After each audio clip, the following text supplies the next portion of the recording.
کیا آپ جانتے ہیں ایک ایسی قوم بھی گزری ہے جس نے گناہ کو صرف کیا نہیں بلکہ اس پر فخر کیا، بلکہ وہ ایک ایسا عمل تھا جسے اللہ نے فطرت کے خلاف قرار دیا۔ وہ قوم عورتوں کو چھوڑ کر مردوں کی طرف مائل ہو گئی تھی۔ قرآن مجید میں اللہ واضح فرماتا ہے، کیا تم مردوں کے پاس شہوت کے ساتھ جاتے ہو اور عورتوں کو چھوڑ دیتے ہو جو اللہ نے تمہارے لیے پیدا کی؟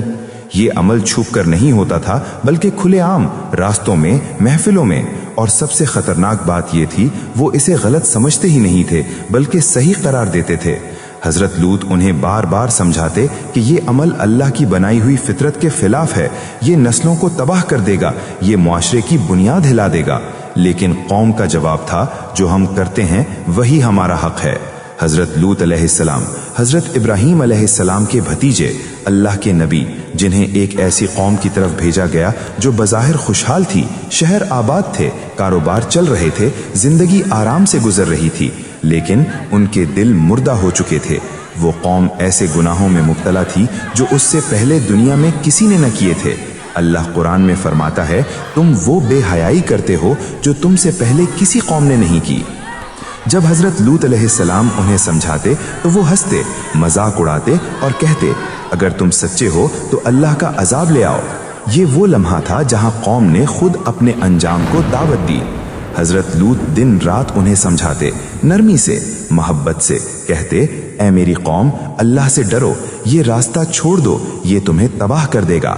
لیکن ہر بار انہیں جواب ملا، ہمیں مت روکو۔ ایک دن شام کے وقت 3 خوبصورت نوجوان شہر میں داخل ہوئے۔ اصل میں وہ انسان نہیں تھے، وہ اللہ کے فرشتے تھے۔ حضرت لوط علیہ السلام انہیں دیکھتے ہی گھبرا گئے، کیونکہ وہ جانتے تھے یہ قوم کیا نیت رکھتی ہے۔ انہوں نے فرشتوں کو جلدی سے اپنے گھر لے جانے کی کوشش کی، لیکن قوم کو خبر ہو گئی اور وہ حضرت لوط علیہ السلام کے گھر کے باہر جمع ہو گئے۔ شور، چیخیں، بدتمیزی۔ حضرت لوط علیہ السلام کا دل ٹوٹ گیا۔ انہوں نے کہا، یہ میرے مہمان ہیں، اللہ سے ڈرو، لیکن قوم نہیں رکی۔ تب فرشتوں نے کہا، اے لوط، آپ غم نہ کریں، ہم اللہ کے بھیجے ہوئے ہیں، یہ لوگ آپ تک نہیں پہنچ سکتے۔ پھر حکم ملا، اے لوط، آج رات اپنے ماننے والوں کو لے کر شہر چھوڑ دو اور پیچھے مڑ کر کسی نے نہ دیکھنا سوائے آپ کی بیوی کے، کیونکہ وہ بھی اسی قوم کے ساتھ تھی۔ اور پھر وہ رات آئی، زمین ہلنے لگی، آسمان کانپ گیا، فرشتوں نے شہر کو جڑ سے اٹھایا اور الٹا زمین پر دے مارا۔ پھر پتھروں کی بارش، نشان زدہ پتھر، ہر گناہگار کے لیے الگ۔ صبح تک وہ خوشحال شہر ایک عبرت بن چکا تھا، اور اب ذرا رکیے، سوچئے، حضرت لوط کی قوم ایک دن میں تباہ نہیں ہوئی، وہ آہستہ آہستہ گری۔ جب گناہ عام ہو گیا، جب شرم ختم ہو گئی، جب حق بولنے والا غلط کہلانے لگا۔